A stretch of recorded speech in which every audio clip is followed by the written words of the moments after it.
Now to Iraq, where Prime Minister Nouri al-Maliki has a warning for the entire region. He says no one is safe from the ambitions of the Sunni extremists who declared an Islamic State carved out of Iraq and Syria. For the very latest, Ryan Lucas of the Associated Press joins us from Baghdad. And Ryan, what else did the Prime Minister have to say in response to this announcement of the so-called Islamic Caliphate? Well, his first message was really a warning that it's not just Iraq that's going to be affected by this, that this is something that the whole region is going to have to contend with. Already, the Islamic State of Iraq and the Levant, which has recently changed its name to just the Islamic State, is very active in Syria. It's carved out a large chunk of territory there. It flooded into Iraq, and this is something that Jordan has to be wary of. This is something that Saudi Arabia has to be wary of, and this is something that Iran is going to have to deal with as well. Now, this whole crisis has put a lot of pressure on al-Maliki, and he's facing a lot of calls for him to step down.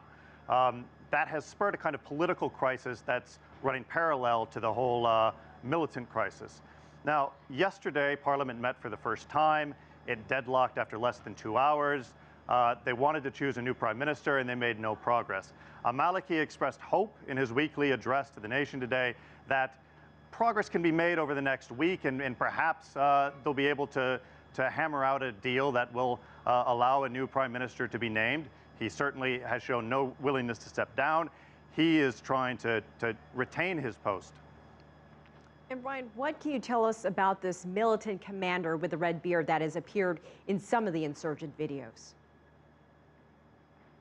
Well, this is an insurgent leader by the name of Omar al-Shishani. He's an ethnic Chechen, originally from the nation of Georgia in the Caucasus Mountains.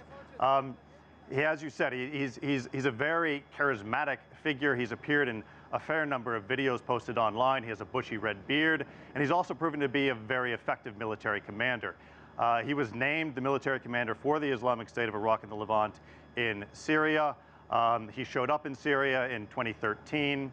And from there, he's kind of taken on a growing role. He's even shown up in Iraq recently, and following the death of the Islamic State's military leader in Iraq on this recent blitz across the country, there are even indications that Omar al-Shishani may be the overall military commander now. That's not confirmed, but it appears as though he has a growing role, and it will only continue to grow. All right. Ryan Lucas with the Associated Press in Baghdad, thank you for joining us.